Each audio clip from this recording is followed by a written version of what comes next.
Bonjour à tous, bienvenue dans le 18h politique, notre rendez-vous politique de la semaine avec Jean-Michel Naga. Bonsoir Jean-Michel. Bonsoir à tous. On va faire le tour de l'actualité politique, bien sûr, comme chaque semaine, avec comme invité un militant UMP plutôt investi. Sébastien Pilard, bonsoir. Bonsoir. Merci d'avoir accepté l'invitation. 37 ans, dirigeant d'une PME à Saint-Nazaire. Vous êtes militant de l'UMP, fondateur et président du mouvement Sens commun créé il y a environ 1 an et demi, dans le prolongement de la Manif pour tous.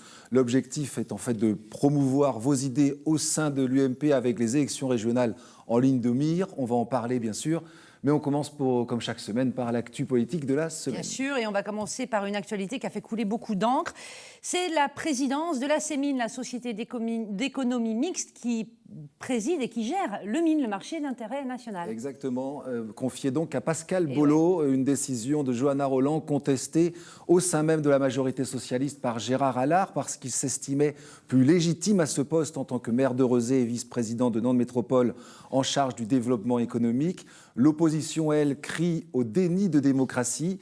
Ils ont Pascal Bollot en ligne de mire, titre même Presse Océan. Pascal Bollot, premier adjoint à la ville de Nantes, vice-président de Nantes Métropole, conseiller départemental, président de la CEMITAN, président de la mission locale, de l'école de la deuxième chance. Bref, ce mandat de plus fait grincer des dents. Mais lui estime au contraire que ses délégations aux finances lui permettront de gérer au mieux le déménagement du marché de gros prévu d'ici 3 ans. Il l'a expliqué au micro de Benoît Balti. Quand on est premier adjoint au maire de la 6e ville de France, on n'a pas accepté cette responsabilité pour se tourner les pouces. J'ai déjà entamé des discussions tout à fait importantes et qui conditionnent le coût final pour la collectivité de cette opération avec les opérateurs économiques du mine. Mais pour moi, c'est provisoire. Quand le transfert sera effectif, je quitte la présidence de la CEMIN. C'est une mission temporaire qui m'est confiée. C'est un petit débat ou alors c'est un débat important, Sébastien Pilard, cette histoire-là? Je pense pas très important. Après, c'est de bonne guerre, je pense. Après, c'est vrai que la question se pose sur le cumul des responsabilités. Est-ce que Pascal Bollot peut tout faire et bien? Donc, est-ce qu'il n'est pas plutôt meilleure efficacité pour essayer d'élargir en fait le nombre de personnes qui peuvent occuper ces mandats? Mais bon, après, c'est de bonne guerre. Après, je pense que c'est un débat interne à l'UMP, au PS. Je sais que l'UMP, voilà, et toute la question aussi se pose aussi les mandats qu'on peut confier. Je dirais qu'ils ne sont pas politiques à l'opposition, parce que l'opposition aussi demande à prendre des responsabilités. Et je pense qu'il y a beaucoup d'améliorations à mettre dans cette gouvernance, aussi bien dans les municipalités, mais dans toutes les collectivités territoriales. Voilà. Vous trouveriez normal qu'on confie ces postes-là à des membents de l'opposition, par exemple ? En tout cas, je pense que comme ça, moi, ça fait pas très longtemps que je suis engagé en politique, mais je trouve que les élus d'opposition sont peut-être pas très bien utilisés. Ils ont peut-être plus de temps. Quand on voit en fait le nombre de mandats que peuvent avoir des élus de majorité, je pense que répartir de manière un peu plus, pas équitable, parce que on n'est pas là pour faire l'équité vraiment dans ce sens, mais d'une manière plus homogène, ces mandats, en tout cas en termes d'efficacité pour la mairie, ça pourrait être peut-être une voie pertinente.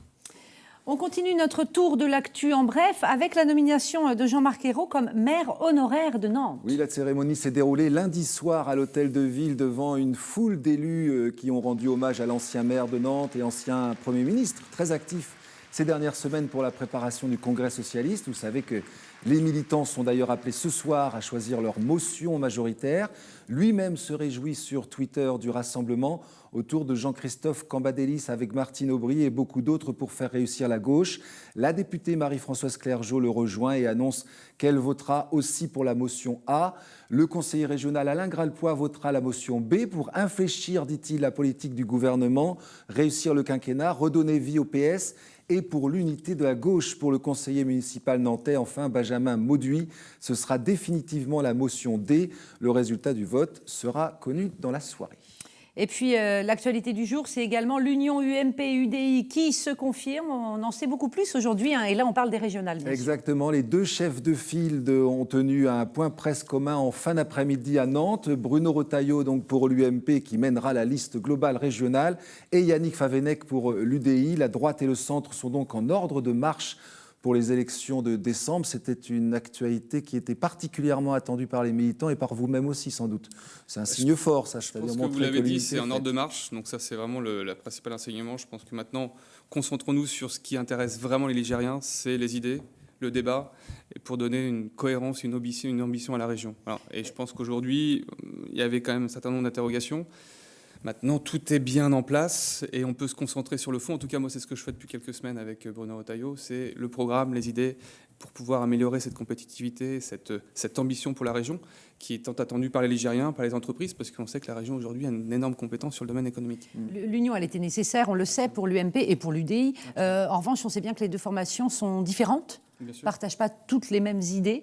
C'est un problème ? Non, pas du tout, parce que je pense que déjà, il y a des perspectives de compétences. Sur la région, une grosse compétence économique. Et sur la vision de l'entreprise, on voit très bien que le constat aujourd'hui dans la région Pays de Loire, même si je sais que Claire Jo dit que tout se passe bien, que tout est dans le meilleur des mondes, on voit très bien qu'il y a une baisse de compétitivité majeure des entreprises. Et moi, je ne le dis pas à travers les analyses ou les rapports, je le vis dans mon entreprise directement.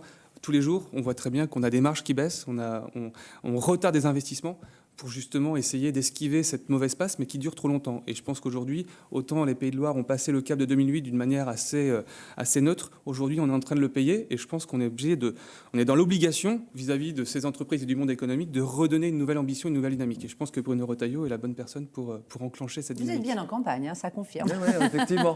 Et il a aussi annoncé que la liste en Loire-Atlantique sera menée par la conseillère municipale nantaise Laurence Garnier. Vous étiez sur les rangs. Non, on m'a fait parler. Vous savez, moi, je suis une certaine humilité. C'était... Ça fait qu'1 an que je suis engagé en politique, donc je sais qu'en politique, chaque chose en son temps. Moi, je sais que je travaille sur le programme, sur les idées. C'est aussi ce qui nous intéresse beaucoup, sur le monde de l'entreprise, parce que c'est ce qui m'intéresse au plus haut lieu en étant directement concerné. Laurence Garnier fera une très bonne tête de liste et on pourra travailler. Je m'entends très bien avec Laurence, donc c'est une très bonne nouvelle pour la campagne et pour la parité. Parce qu'il y avait un petit problème de parité de toute façon, puisqu'il n'y a qu'une autre tête de liste. En effet, il y a certainement des contraintes. Voilà, mais à mon avis, ce qui intéresse beaucoup les Ligériens, c'est plus le programme, les idées, le fond, pour savoir comment on va redonner cette dynamique à cette région. Alors, on va peut-être revenir, sur Sens commun. On en vient à votre mouvement. Il est récent, en fait. Il est né il y a 1 an et demi environ, absolument. Directement issu de la Manif pour tous, de cette mobilisation-là. Voilà, ouais. Mais il est né de là, malgré absolument. tout. Et c'est un mouvement qui est au sein de l'UMP. Alors, c'est quoi l'objectif quand on crée un mouvement au sein d'un parti qui existe déjà ? C'est de faire du lobbying d'idées, c'est d'infléchir. Alors, il y avait 2 choses. Déjà, à la suite, en effet, moi, j'étais très impliqué dans la Manif pour tous, et on a tous été réveillés, en tout cas, par ce mouvement social, au sens large. Et l'idée, c'est de se dire, d'avoir cet élément déclencheur qui dit on doit s'engager en politique. Voilà. Après, comment ? Donc, on a créé ce mouvement au sein de l'UMP, et Sens commun est un peu un sas à l'engagement politique, en disant on est tous des néophytes en politique, des débutants, donc on va le faire ensemble, pour essayer en tout cas d'y aller de manière collective. Voilà, c'est un peu l'idée de Sens commun. Et Sens commun, en fait, a 2 axes pour la faire très courte. C'est un axe programmatique, d'être vraiment un élément une entité en tout cas qui va se positionner énormément sur le fond, mais pas que sur le mariage homosexuel, sur l'économie, sur tous les sujets d'une politique générale, pour forcer notre parti à débattre, pour forcer notre parti à avoir un vrai projet ambitieux pour 2017, parce que nous avons la conviction que 2017, c'est pas gagné. Et même si on gagne, si on n'a pas de projet, ce sera encore pire. Donc aujourd'hui, on est vraiment dans cette perspective. Et aussi inciter les personnes qui sont proches de nous à s'engager concrètement en politique à travers des mandats ou du militantisme, parce qu'en effet, il y a les municipalités, il y a le département, la région, les législatives en 2017 qui permettront à ces gens de s'engager concrètement dans l'environnement politique. L'idée de base, c'est pourquoi est-ce qu'on laisserait notre place à d'autres ?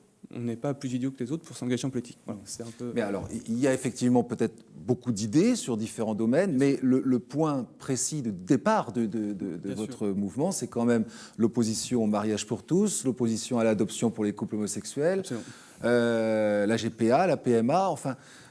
quand Nicolas Sarkozy promet devant vous, à votre congrès, qu'il abrogera la loi Taubira, ça vous surprend pas ? Vous y croyez, en gros ? Vous y croyez ? En fait, je pense qu'aujourd'hui, on voit très bien 5 ou 6% des Français qui sont des partis politiques, plus de 50% d'abstention dans les élections. Je pense que le cœur de l'engagement politique doit être la cohérence. C'est-à-dire qu'on ne peut pas avoir manifesté. Il y a 95% des députés de l'UMP qui ont voté contre ce projet de loi. Et lorsqu'il est passé, et lorsqu'on arrivera aux responsabilités, de dire non, en fait, c'est plus un sujet. On s'est trompé. En fait, c'était plus un sujet parce qu'en fait, les raisons pour lesquelles on s'est opposé ne sont plus des raisons valables. Aujourd'hui, il n'y a aucune raison de changer de cap. Donc, en fait, mais nous, tout simplement, on ne change pas. Vous n'êtes pas légaliste. C'est-à-dire, vous trouvez ça normal qu'on puisse abroger une loi qui a été votée par les parlementaires ? Ah, bien sûr, c'est la loi du Parlement. Et d'ailleurs, on le fait tous les jours. En revanche, de là à dire que, bien évidemment, on ne va pas démarier les couples homosexuels ni qui sont déjà mariés. Ce n'est pas la question. En revanche, aujourd'hui, donc il y a la question de la cohérence sur la continuité. On ne peut pas avoir des idées dans l'opposition et ne pas les appliquer lorsqu'on est au pouvoir. Et après, il y a la question de la cohérence, tout simplement. Tout le monde aujourd'hui à droite, même à gauche, disent on est contre la GPA. Mais là, c'est la GPA, ce qui est tout à fait... On ne peut pas tout mélanger, parce que là, vous savez bien que l'amalgame, il est... J'essaie justement d'essayer d'avoir un débat intellectuel sur ce sujet-là, qui est vraiment très majeur. GPA, gestation par autrui, pour autrui. Et on voit très bien ce qui s'est passé la semaine dernière au tribunal de Nantes, le tribunal de grande instance, qui a ouvert mécaniquement, à travers, justement, en s'appuyant sur la loi Taubira, sur la GPA. Donc, en fait, ce n'est pas lié directement. En effet, je suis d'accord avec vous. Il n'y a pas eu de GPA dans la loi mariage j'ai envie de vous dire... Mais mécaniquement, ça ouvre droit à cette reconnaissance de GPA, et donc ça vient introniser la GPA au niveau du droit français. Et donc moi, aujourd'hui, c'est une conviction. Après, je suis parfaitement... J'ai discuté pendant énormément de temps avec des Français qui ne pensent pas la même chose que moi.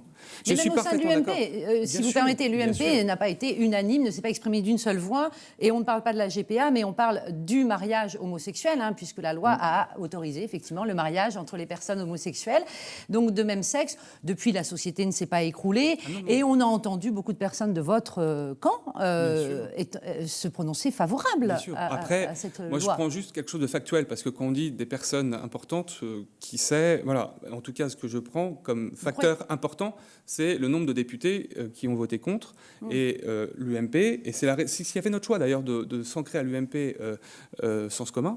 L'UMP a appelé à les manifester pendant toutes les phases de manifestation. Donc voilà. Et moi, je pense qu'aujourd'hui, en termes de vecteurs... Il y en avait qui n'y allaient pas. Oui, mais certains débordements ont été dénoncés, y compris par l'UMP. Ah ben ça, c'est moi le premier, bien sûr, c'est une évidence. Mais en revanche, je pense que la cohérence doit être au cœur de notre engagement. En tout cas, c'est le mien. Après, et je pense que ça fait... Aujourd'hui, s'il y a un tel écart entre le monde politique et les Français, je pense qu'aujourd'hui, les Français attendent aussi une certaine cohérence. Après, qu'on soit d'accord ou pas, c'est un vrai débat. Il y a pas de... On peut ne pas être d'accord avec tout le monde. Mais... Vous représentez quoi aujourd'hui? Combien d'adhérents dans votre association? On représente 7000 personnes. 7000 personnes en France, combien en Loire-Atlantique? Je n'ai pas les chiffres, à peu près 500 en Loire-Atlantique. Donc c'est une toute petite part de l'UMP.